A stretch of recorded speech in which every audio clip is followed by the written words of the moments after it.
Hi, everybody. I know I'm live. Just bear with me a second. I got to get this shared out.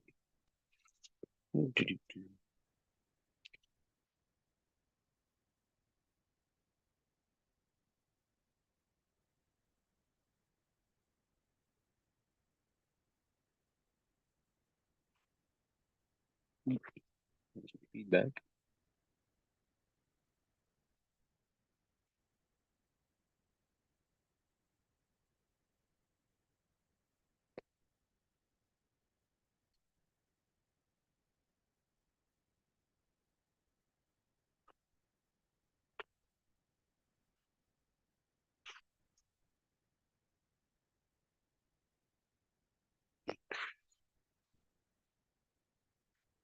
In my Zoom meeting.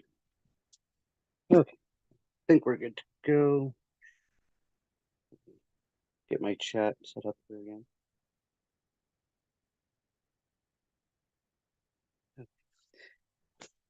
So I will give you a proper introduction now that I've shared that all out and done all the bric-a-brac. Um, Welcome everybody back to the After Dark show. I'm Don Rogers. I'm really thrilled to have my guest this week. This is a person I've seen on a couple of different podcasts, and I'll name drop here because they're both my friends. Rob Khalil was the first time I saw her, and then I've seen her several other times on a very good friend of ours, Karen Holton's channel as well. And I'm just amazed because I always have more questions at the end of podcasts. So that's why I love doing this. Her name is Elsa Dillion, and she is the mother in a family of 10 experiencers from Australia. And I don't even want to just say paranormal because it's kind of across the board and supernatural. And I'm hoping to touch on some of these subjects today. So now that I've babbled all that out, Elsa, thank you for coming on. And if you want to give everybody a quick introduction of how long this has been going on with your family and what it's all about. Yeah, so my husband and I are professional photographers and we came together and the my world started collapsing because it wasn't as I grew up it was told to me and as I met Richard it really rapidly fell apart. I also had an NDE, which now I know what all the terms are. It's an NDE, near-death experience the day before I met Richard. I think this is a big one to tell everyone because that was a electrical shock. They don't recommend this as a treatment, but it is a treatment top form and it removes parasites from your body. And this is what happened the day before I met Richard. And it's like I had to have a clearing to meet him. So a lot of That this stuff that we're talking about, oh, sorry. No, There's go a ahead. slight time delay, so I don't want to come across as pushy or rude. No, keep Um, going. Yeah. So a lot of this stuff, look, we weren't into the paranormal or ETs or anything like this. We just wanted to have a better lifestyle and look healthier, look younger, but do it naturally, not do it through products. So we're always looking for the best way to do something without having to do all that. I mean, I was on photo shoots where I'm shooting products that are $800 a jar to put on your face. And I'm like, what? This is just crazy. I just want you to know I use olive oil on my face. Olive oil, a little bit of soap, that's it. What you put on your body is what you are. You're eating it. Whether you think you're eating it through the mouth, you're eating it through the skin. We were trying to do the right thing and, invest our money and save and put it into homes so we can give them to our children and all that. And then the financial system had to have an awakening in us. And I realized money was not money. Money was just energy. I learned that the way you speak is energy. The way you place things in your home is energy. There's no such thing as luck. Um, oh, you're just lucky. You're just lucky you have that body shape. No, no. I worked to get rid of food, so I didn't have that body. I've changed my body shape. I've changed my DNA since my family. I do not believe you inherit your DNA unless you choose to. We've changed the type of skin types that we have. How? By diet. Diet. Okay, scary word, huh? Well, it also has multiple levels, and this is what we kept finding as we were doing all these processes for the last 30 years, is that there's many levels to it. There's the dark side, there's the light side, there's the Bible side, but then you Uh, keep going. Yeah. I just want to jump in there because you pretty much Spinja got me into like writing notes before stuff and being actually organized because I have ADD or the whatever letters they want to assign me. So I'm kind of all over the place, but you've actually come right down my list. So thank you so much. One of the first things you touched on was ET and paranormal and NDEs. Now, I didn't realize until several months ago that I have an obscene amount of NDEs and that's not normal. But what I've been discovering is since I've started doing the show is most people with some type of supernatural, paranormal, or extraterrestrial interaction generally have a near death experience or at least one. And I just find it fascinating that, like, I also watched the episode with you and Rob Khalil where your whole family had an NDE in a very terrible car accident. And I often wonder if that's to show us the how thin the veil is. Like, you're this close to. What is your take on like the NDEs and the parallels with paranormal? This is good because I've done a series now with Mary coming out, and this is about this, and it sounds scary. It sounds dark. It sounds like they're watching you. Look, we have been through so many scenarios over the years and come across what many call the elites, um, high up people. Um, so it's not that we're not scared or anything like this. It's just that we just see the show going on and this whole accident thing. 2023, wow. I mean, we've never had car accidents. It started off with a car accident for us. We got taken out by a black ninja. Literally, that was the name. Speeding and hit us at 150, T-boned us. In this year, our sons had major car accidents, huge ones. Absolutely. Um, then on the way home for an accident, has an accident.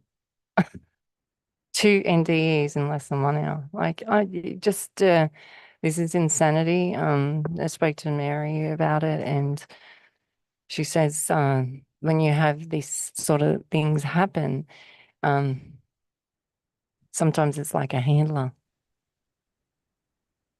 And it just sounds like horrible word. It sounds like puppeteer, right? And you freak out. The people we had accidents with are very well known people as well, some of them. So it gets weirder and weirder for us. Some things I just can't share just yet because it involves our family. It's personal. They haven't dealt with it all yet, or it's our neighbors. So I respect the situation. I can't. So it's not that I'm being secretive to the audiences. It's just I respect other No, people's personal space. no, Um, I think that's fair. And I love what you alluded to because I just went through my whole Karen Holton asked me a random question about how I thought this universe worked. And I ended up getting this huge information download and wrote a paper about how I thought the holographic reality and how we're existing here actually functions. And you kind of alluded to like we can change everything in our bodies. And what I figured out, and I'd love to get your take on this because I ask everybody, is my current understanding is that we are a compilation of sentient molecules in a biological living form run by a information source that's coming to us from a different density, right? We're basically live streaming all of the information that's running our bodies. And I just wonder what you think of that particular theory, or is that what you were alluding to when you were saying we can change ourselves? Because since I've become aware of that, I am also aware of the fact like we control every molecule in our body, or at least that's my opinion.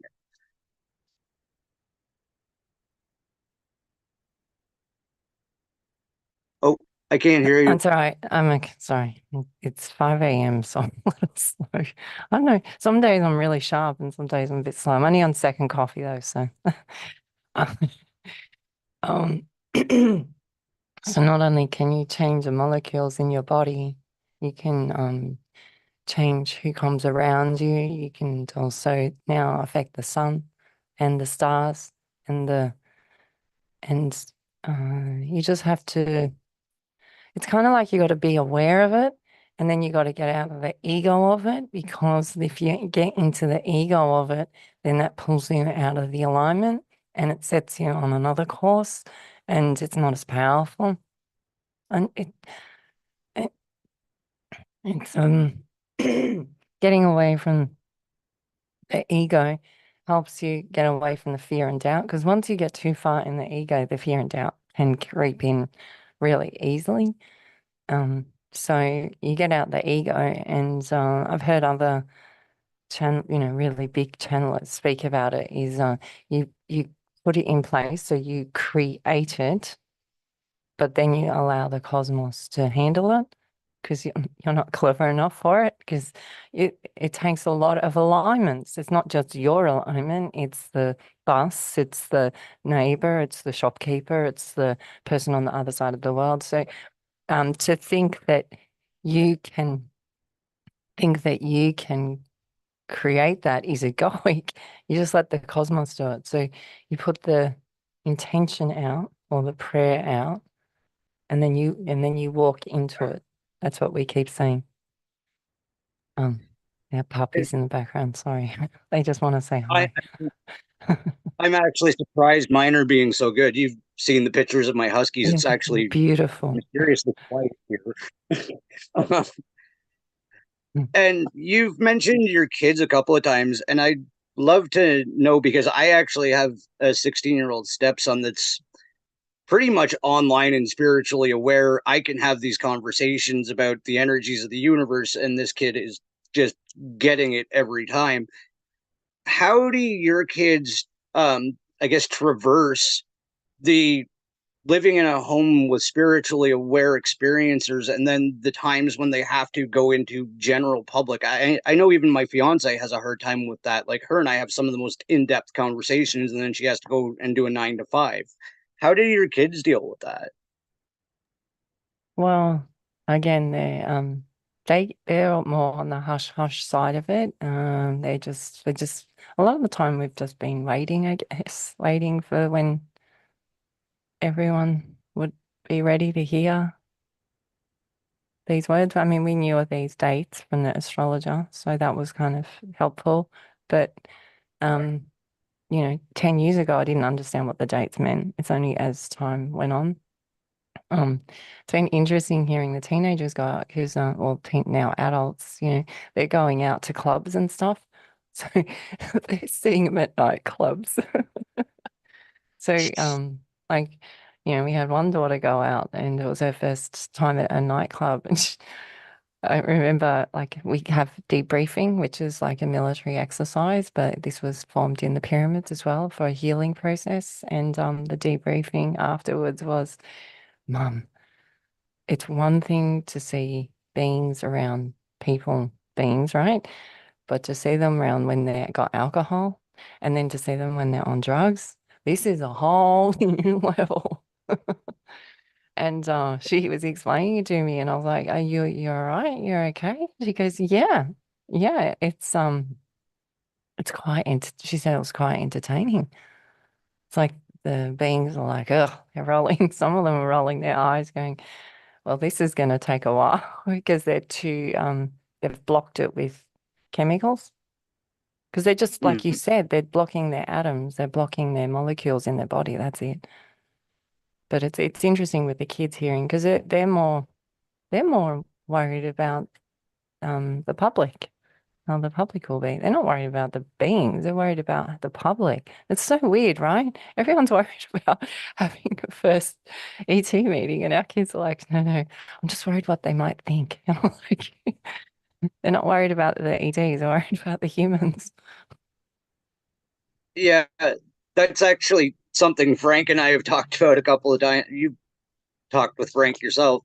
Um, like if the veil just dropped tomorrow, a lot of people would not take it well, right? Like Mm. I just kind of got pushed into my awakening last fall. Like up until last fall, what I knew about the paranormal was in 93 or 94, me and some friends and some parents saw a UFO over a military base in Ontario, Canada. And I'm pretty sure ghosts are real. That's what I knew. I ended up having a series of transdimensional nightmares that just kind of blew my reality open. And I barely handled it. So like this whole like landing on the White House lawn or it everybody just being able to see everything. I think your kids are onto something. I don't think humanity would take it well if they just all of a sudden understood everything. Yeah. Yeah, I shared it with my, lifelong friend. Never spoke to her again. Not even, I didn't even tell her about the ETs, I don't think. I just said that I'm having regresses. Just never spoke to her again. So we learned, we don't have we don't have immediate family either. It's just the 10 of us, because we saw what it did to people around us. So we actually really care. We just don't want people to feel rattled around us because it makes us then feel rattled. So we would just pull away. So, it sounds like we're lonely. We're not. We're very social when we're out. We're always talking to people. It doesn't matter who they are. Um, sometimes we're talking to multi-millionaire of companies, and then sometimes we're talking to some dude that just lives on this, in the streets. It doesn't matter. We just seem to come across really great people at the right time, and we're open, but we don't push any of this onto people because we see what it really does spin them out. Like it does, it flips them out. And so my hat's off to you for doing this in a year. I had 30 years. I've had 30 years to unfold all this. So I'm still like freaking out sometimes. I Well, my fiance has literally had to find me people in the community to talk to because she's like, I can't deal with you all the time because I get information downloads and she's like, no, that's above my pay grade. Just stop. Right. And I have to respect that. And like you're saying, like there's a lot of people that aren't where some of us are. Like I have a friend that I talked to from like 10, 15 years ago. And I was like, yeah, I could explain to you how the universe basically works. And he's like, please don't. Like, he is so content in his life. He's like, please don't do that. Don't. And I'm like, okay, I respect that. I get it. I won't break the glass for you. Like, it's okay. Right.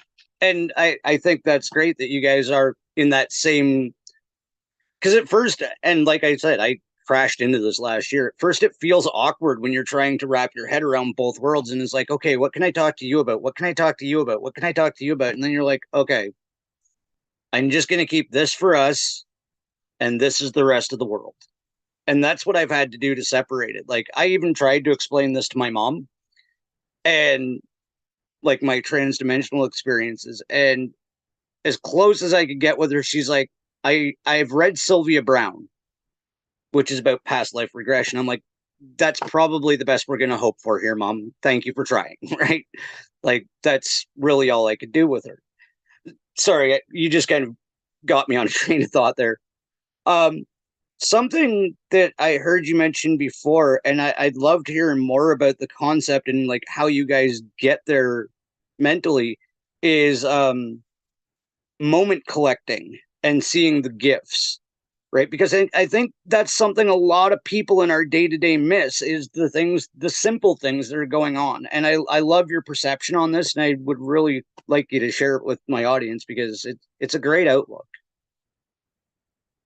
Oh, it starts with the word now, which is so annoying. That a lot of the stuff I say, I just hear my own words and I go, wow, no wonder my kids think I'm annoying. So as a child, everything was no, no, wait, no, no, wait. And because I was so, I don't know, buzzy and I wanted to do things all the time and create things, it was the other family members weren't that way. So a lot of the time the word was no. So I learned to change the word no. No is not no. No is now, now, grief, gifts, present. So, okay, no to me means the other part.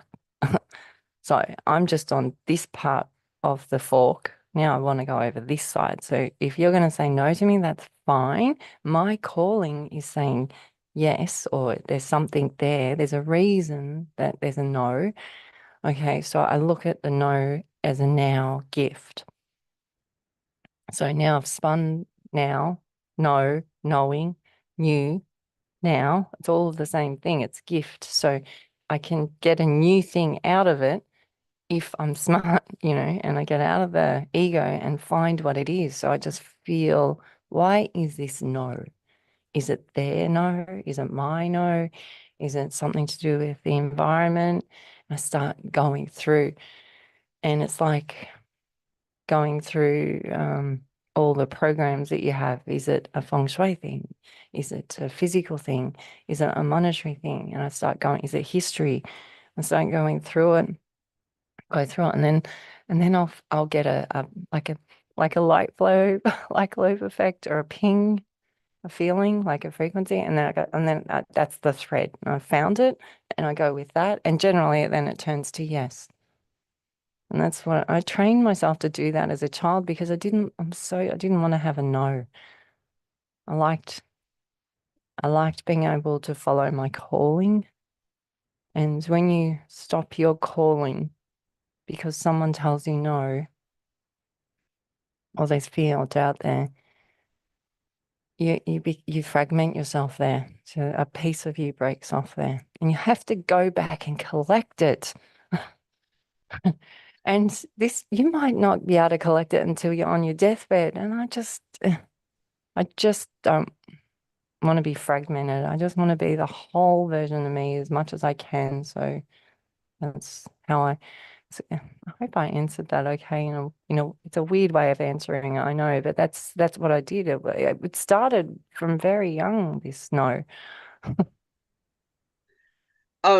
No, I think that's very valid, and you've gotten me to a place. Karen Holton is actually in the audience. Hi, Karen. She was she was the main one who taught me about perception shifting, and that sounds like it's exactly what you're doing. Is like you're seeing the value of the no in a different way. You're like, okay, but what is this leading to? Why did they say no? And I think that's the best thing. Like, because for a lot of us, a lot of life seems like no, no, no, no, no, you can't have that house. No, you can't have that car. No, you can't. No, you can't. No, you can't. No, you can't. And I love that view because you're taking that negative and it's like, okay, but why can't I? And what else can I do about it? What can this change if I shift my energy because of this no? Where does this no lead me? And I think that's just a beautiful sentiment because not a lot of people have that awareness to be able to go off. I didn't until Karen taught me a couple of months ago, like, hey, you can shift your perception on this and look at it a different way. I was like, really? And that kind of changed everything as well. So So I you love said, that you're so pardon? you just given me now an aha moment. You said the word why. So you're saying no, no, and this is what would, so as a child, you've made me recollect, because I just had flashbacks of saying, why? Why? And how annoying that would be as a mum. Just stop saying why. Why is memory high.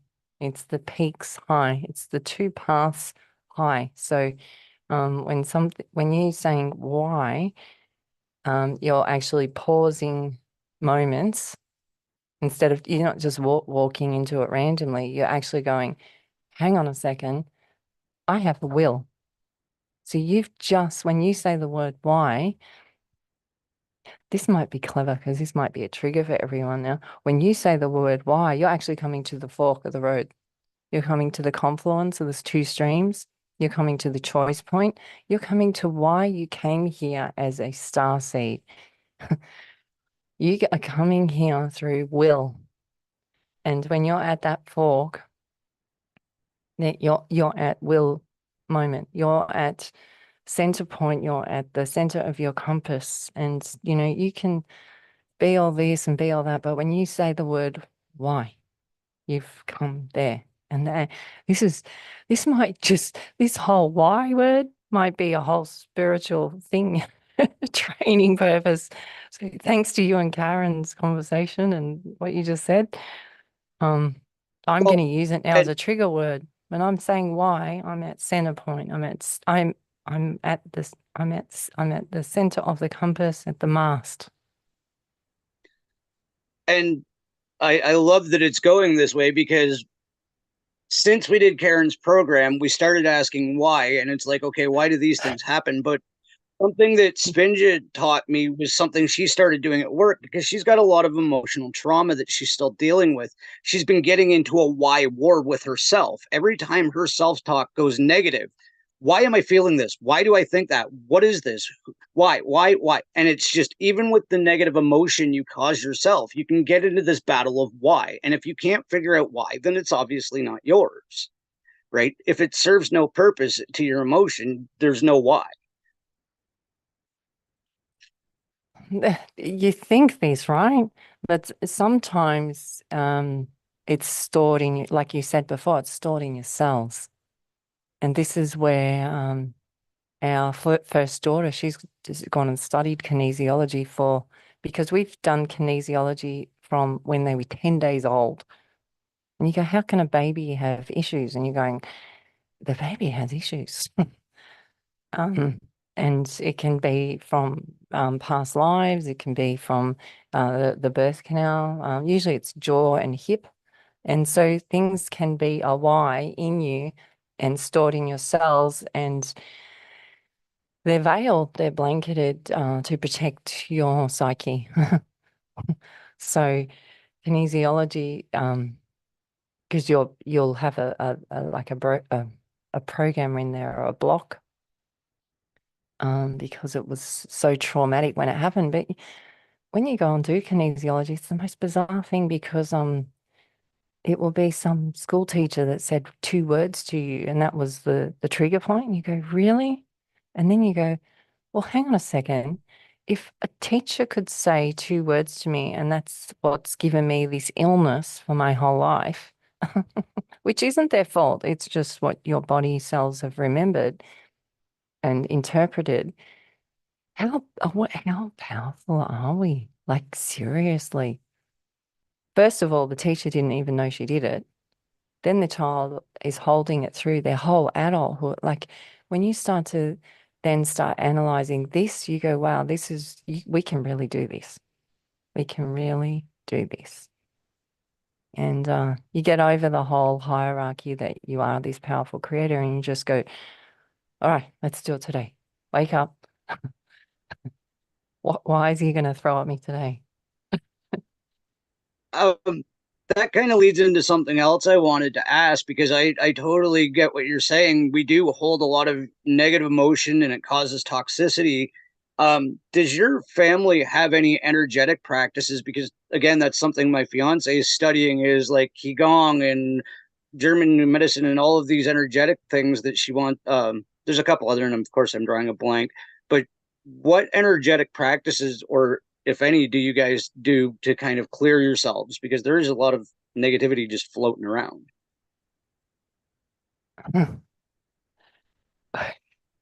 I have to say, is this is real time, and I'm having ahas while I'm talking to you. So we had wise. So wise is memory high. So wise, if you turn so you use the wise to be wise. Are you kidding me? It's in our language. I'm sorry. This is beautiful.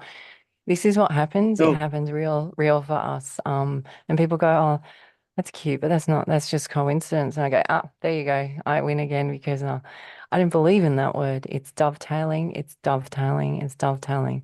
So our family do practices in healing. I suppose the only one that really speaks of the practices is me in the family. My family do not talk about this sort of stuff when they go out. They're just doing it. They do not speak about this. They they understand about plane spray. They understand about feng shui. They understand about astrology. They understand about mythology. They understand of you know, what's going on 3D world.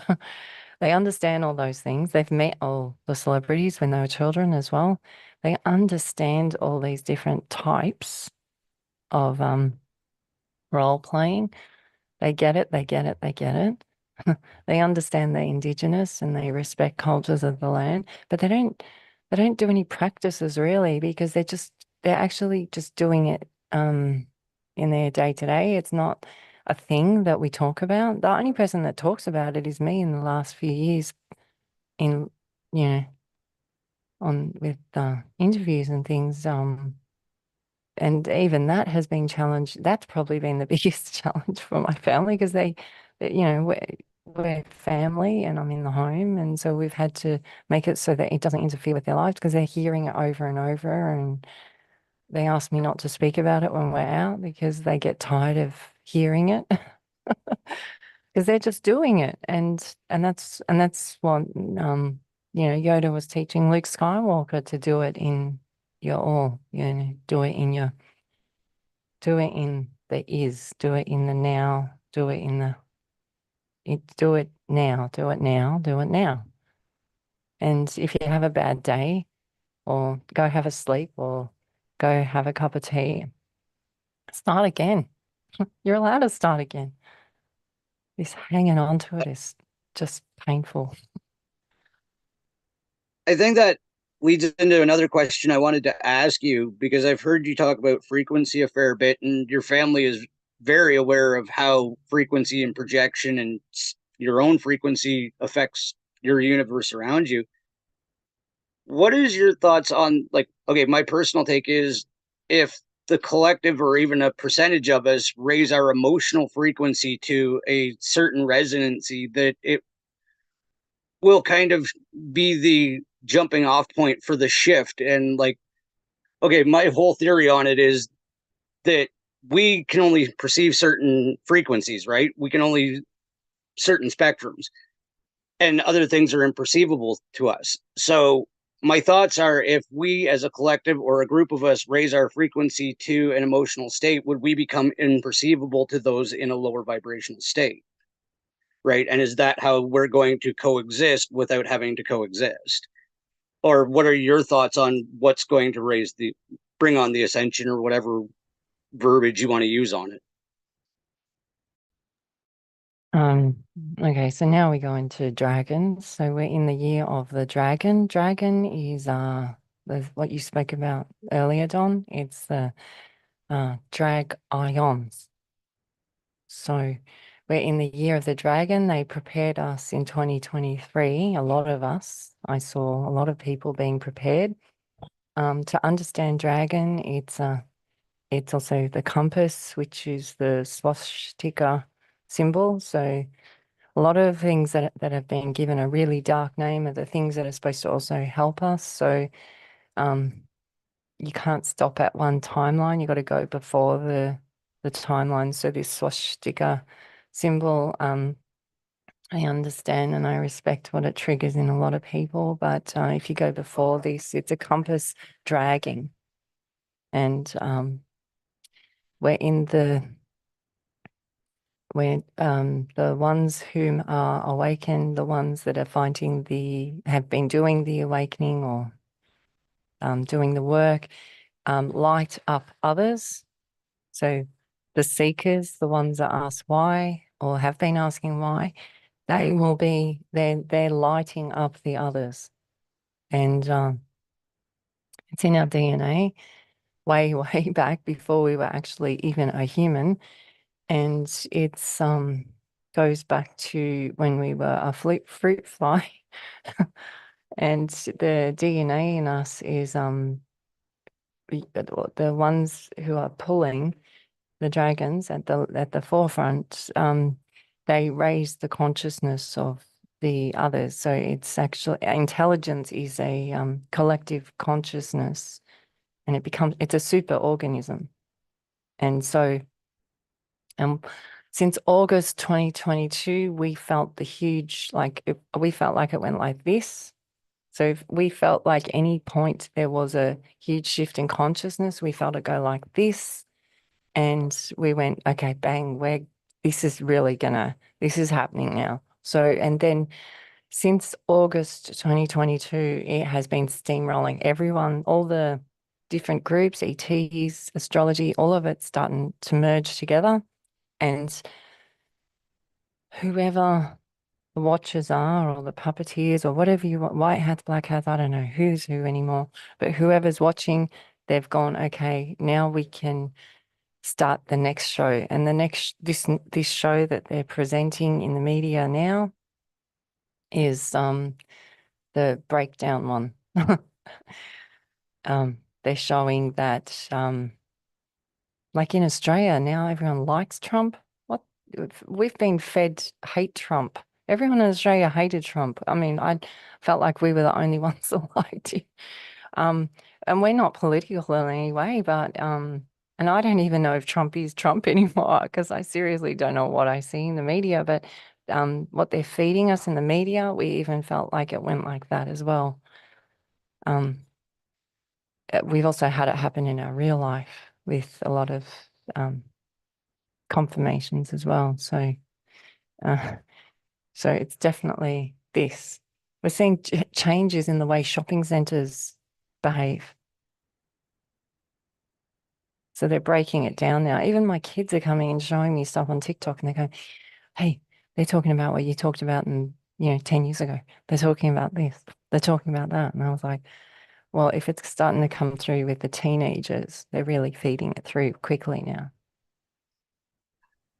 That's something I was just kind of having a laugh with Matthew Mornian about yesterday on Facebook. Is like it is everywhere. Like I saw a TikTok, was it film? I think it was American Dad, which is a cartoon over here, and this kid got angry enough at his father that he activated his pineal and astral projected, and they actually portrayed it fairly realistically. And I was like, what the, it's literally on television. And I joked about it and I tagged Matthew in it, and then he sent me another cartoon with astral projection, and it's in Rick and Morty, it's in all of our cartoons. And it's like, okay, this is so real that they have to show us, but they're not going to put it in the newspaper, they're going to hide it somewhere, they're going to say, yeah, you probably could, oh, by the way, there's a CIA file that says you can.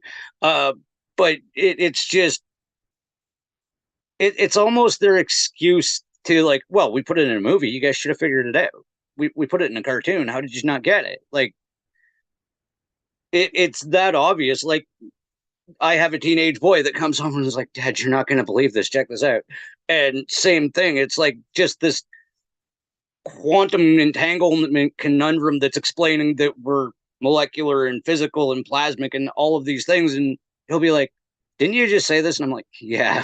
He's like, this is really happening. And I'm like, yeah. So I totally get that we have advanced in the timeline. And I honestly think that's why I was kicked out of bed last fall, because I was going to miss the bus, right? Like it's wake up or miss it, stupid, because it's happening. And like the things I've seen over the last year where it's like, oh my God, we're screwed. And then everything just starts to fall away. And it's the wonderful world of the version that, the wonderful version of the world that I'm starting to see again. And it's like, okay, I'm seeing it in real time. Like that crap is done. That crap is done. We're left with like this possibility. It really, I do think we've shifted something. I think you're absolutely correct. Yeah, and what's in so I'll check in with Richard, and we'll say, okay, so this is real, this is real. So the trees are real, the animals are real. That's not. And sometimes it can be actually a human walking past us. So that's, and I can push it and touch it, but the atoms aren't natural. It's not unnatural. It's been tampered with. Yeah.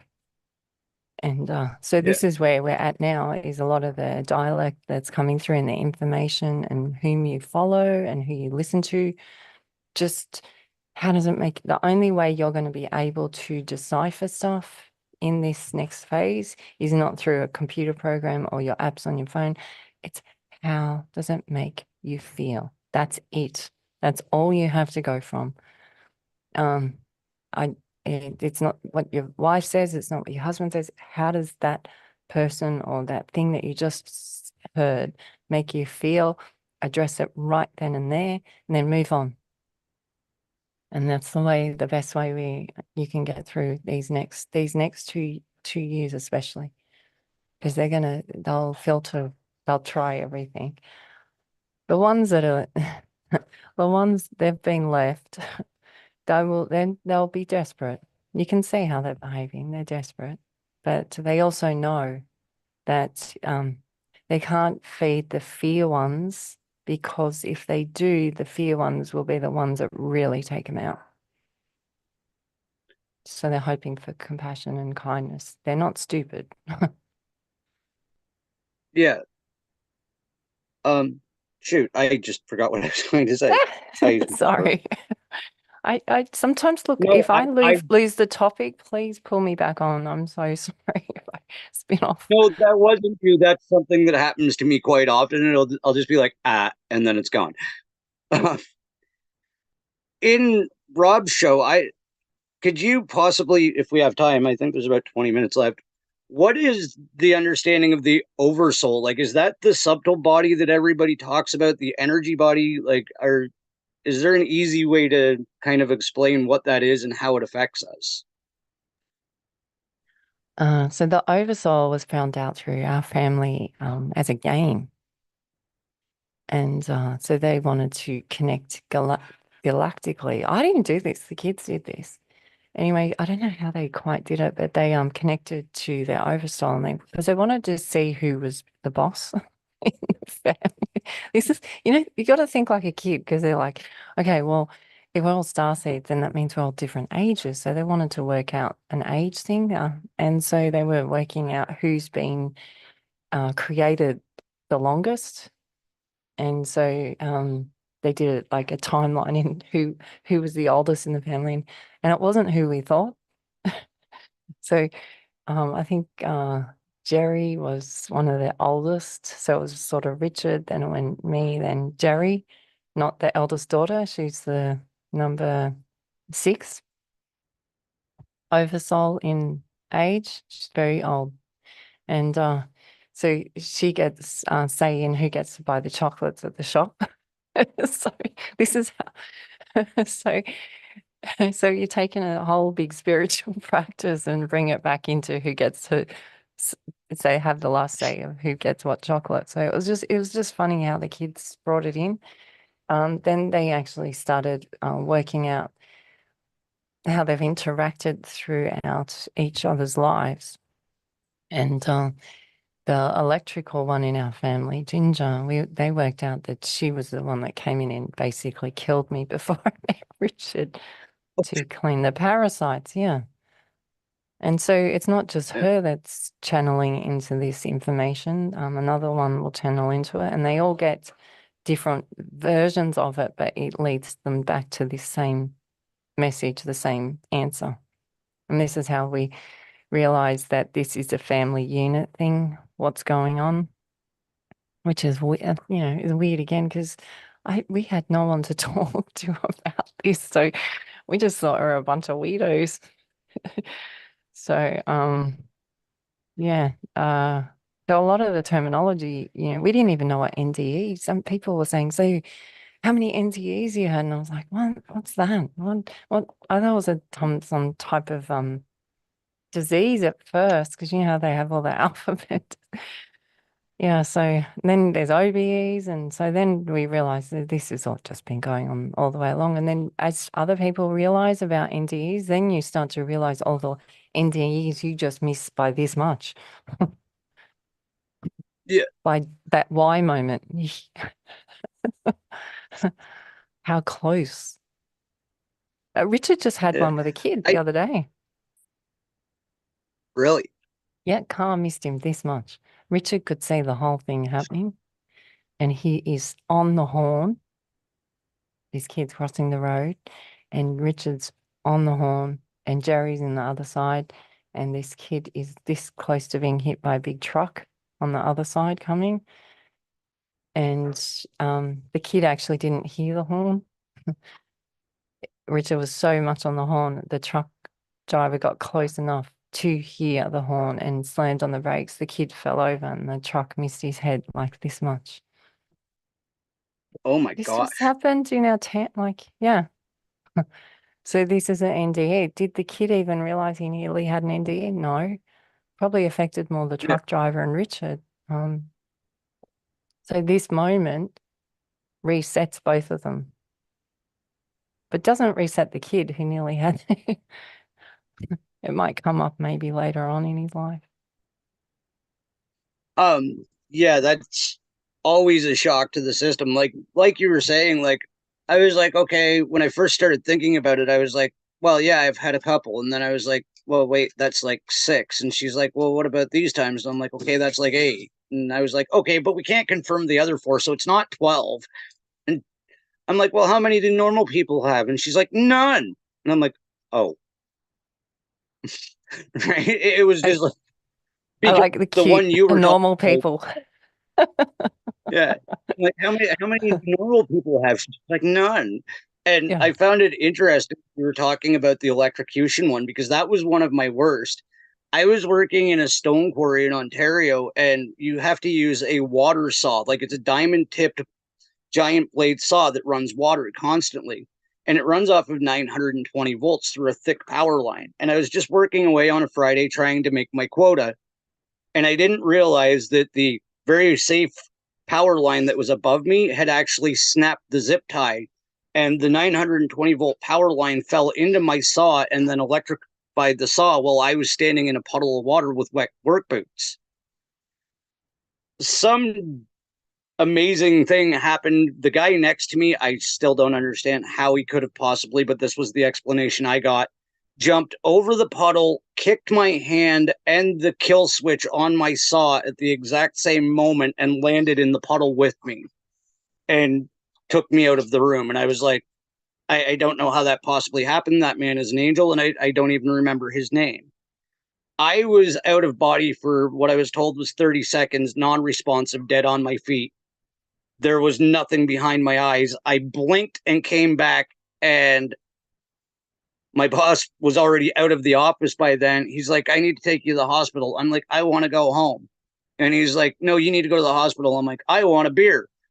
And he's like, I will buy you a case of beer if you just come to the hospital with me. And he started leading me away. And this is the gross but funny part. I looked at him and went, I taste hot dogs. He's like, I think that's your mouth. Because I had started to cook, right? Because it was 920 volts and I was standing in water, which made it even worse. And it was that was one of the moments where I just went like I was somewhere else. Like I don't have a really clear memory, but I know it wasn't in my body at that moment. I was somewhere else. Right. And then it was almost like I got the all clear to pop back in. So I don't know if that's an NDE and an OBE or what would you consider that? All right. So this is moment collecting now, what we're doing.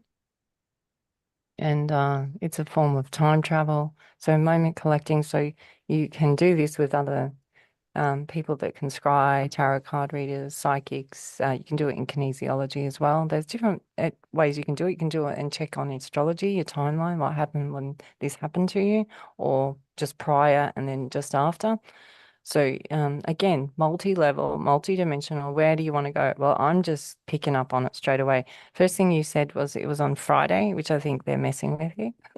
Because this is a cute part. This is where they start becoming cute. So they're going to Friday. Friday is fry soul.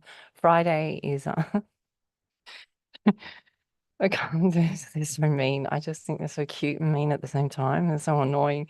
So they fry you on Friday at the quarry. What are you quarrying? Do you know what a quarry is? Quarries are where some of the biggest ET and ancient artifacts are found. Usually where the quarries are placed are not coincidental in any way. They're on major timelines. They'll be on crop circles. They'll be on temples.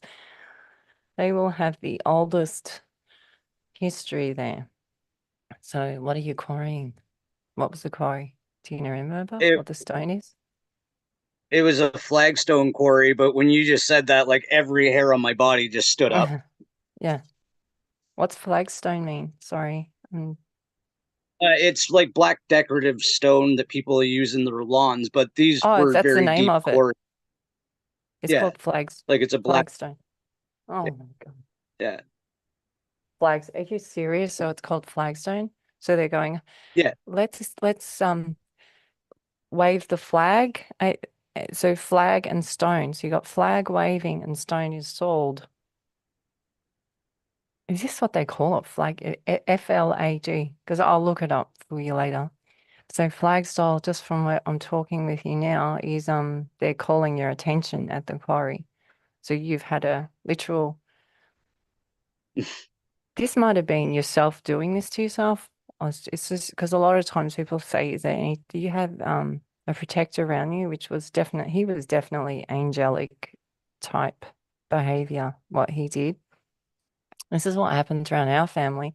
I'll have these ones around them, and then you never see them ever again. They're just people call them walk-ins and things like this, but they just sort of come and they can also be handlers, the angelic ones. They come in and they assist you through that reset moment. But yeah, I'm this was a big change. So how long ago from that to then other experiences you've had? This will be interesting if you start timelining from that because that's a molecule reset moment. You're the one that brought up the molecules and atoms. Yeah, that really interesting that you went there because I almost died 3 years before that in a motorcycle accident at another quarry. I say, this is our son just had an accident, a near death, a month ago at a quarry. So I go to the quarry to see if I have to help clear it because this quarry that was happened was a fracking quarry. It was my first fracking quarry. So we went down there. We had to go down that way. So I thought, oh, well, I'll do something on the way down. Not a lot, just a few words when I drive past. Holy cow. It's connected to the whole ridge line. It's connected to Dragon. It's connected to friends in Arkansas. I'm going, how is this possible? How is this possible? That's what I'm saying. These incidents, these memories, these marks on your soul, in these dreams, reoccurring dreams, take the moments now and address them. How did it make you feel? In those feelings will come a clue that will help you understand you and your role here and your path here. The more you go in and tap into these feelings that you have, it will empower you, which is one of the Egyptian deities called Mafdet. It powers up your spine, the Kundalini, the essence of you, and it will power you up to be able to handle the next moments coming from the cosmos. If you don't tap into your senses and feelings and memories and you don't address them and use them for the tools that they are, the gifts that they are for you, this creates disease in a So loving way. It's supposed to be in a loving way.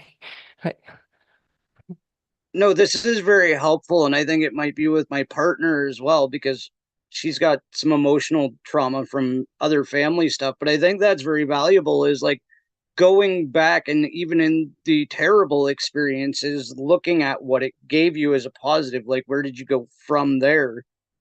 And I think that's part of shadow work that a lot of us seem to miss is like a crappy experience is a crappy experience is a crappy experience. And you just think that, but then you can think of how that crappy experience changed your life and where you ended up.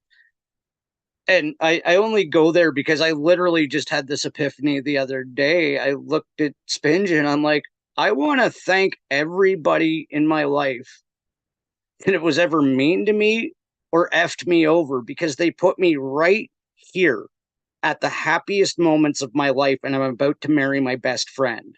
So everybody that was ever a dick to me, thank you. And I think that's something a lot of us could change a lot of our own lives if we started doing. And I love that you really put that into that perspective. Well, this is, first of all, congratulations. And Thank you. um, the other thing is the memories and the pain that you have. They're just, it's like a calling card, and and it's like you got it goes onto your to-do list. And a lot of I hear a lot of people say, "I'm not coming back to do this again." Well, have you done your to-do list? So go back. If you have this reoccurring dream, if you have this reoccurring feeling, go back to those feelings, because they're actually there to help you. They are a gift, no matter how awful they are. If you can't handle it, get someone that can. Get a tarot card reader. If that person doesn't feel good, go and have your astrology done. And you might have to go through 10 astrologers before you find someone that you like, or go have kinesiology, or stop eating that food for a bit. Sorry, I have to mention hot dog. Hot dog is, you said the first thing you tasted, so we're tapping into, they're asking me not to leave this alone. The taste of hot dog is, they're taking you back to, because hot dog is usually a fond memory. You usually have a hot dog when you're at the festival or the show or the football match. They're asking you to go back to a hot dog moment. It's not about the hot dog. They're taking me back. They're saying, I don't know if they're saying take you back to the hot dog moment because you were happy at the hot dog moments, or if they're pulling you back to a childhood thing. I'm sorry. I know we've probably only got like a minute left. I shouldn't be doing this, but they're asking me not to leave this one alone. So You actually just put me right back to like my ninth birthday party. All my parents could afford was chips and hot dogs, and it was probably the best birthday party I ever had. Like yeah, something I happened there. Oh, 555 here. Okay, we're on right path. Five. So something at your ninth birthday party. Um, well, you know what's weird is everything's been coming up for nines at the moment. So this might be just saying that you're in because it's the Olympics. So we've got Olympus and the nine muses energy happening at the moment. So it's just because it's 555. You're just on path. They're just saying you're on path. You're on path. This is what happened on August 2 to August the 22nd of August 22 year 22. We got the go ahead 555, and so we're on right path. You're on compass. Oh, they're just saying congratulations. So hot dogs saying congratulations. I absolutely love that, Elsa. And please come back on because I feel like we could have talked for another 2 hours. And I know my fiance has seen the list of subjects that you go over and has several that she would like to talk to you as well. So it doesn't always have to be about the woo woo experiences of your family because your family is incredibly gifted with knowledge as well. And I would love to have you back on mine and hers as well to share more of it if you're do you want to tell everybody where they can reach out to you, if they can reach out to you, or where to check out your content or whatever? We have a website called spinbeings.com, and we have our short videos that we put out to put out information of sort of how we got to where we are. And then we lead you to interviews if you want to go in and listen to them. Some interviews go for 2 hours, and I'm like, how do you can listen to them for 2 hours? But people seem to love going through the whole process. You can do a session with us. Some people want a more personal, and because we don't like to do personal stuff in group chats and things, a lot of people ask us to come and meet them in big group chats. So we come, like we'll meet people in a group in, sometimes it's just one country, sometimes it's a, internet group. So that's, from all different countries. And we just come in and we talk and work through things with people, whichever, specialty. Some groups are more angels, some people are more ET, some people are more. To us, it's all the same, so it doesn't really matter. Yeah, and I'm just checking my chat here. You're also coming up on Karen Holton's Quantum Guide show on Wednesday as Yeah, well, I believe. I And love Karen. She's just lovely. she's our minister. She's the one performing the ceremony for us to get married. So that is just Oh, awesome. she Like, really is. yeah, we're doing it Wow, live on Skeptic, my channel, Spinge's channel, and Karen's performing the service. gonna be fun, right? Yeah. Yeah. So, yeah, everybody be sure to tune in and check that out. I'm going to message you on Facebook in a second because I'm still not quite sure how to end a live stream with my cell phone. So I'm just going to have to end the stream completely, but I will message you in a second. Thank you so much for getting up super early and doing this. This has been amazing. That hour just blew by. And would love to have you back on and talk to you again. Yeah. Thank you for having me. So thank you.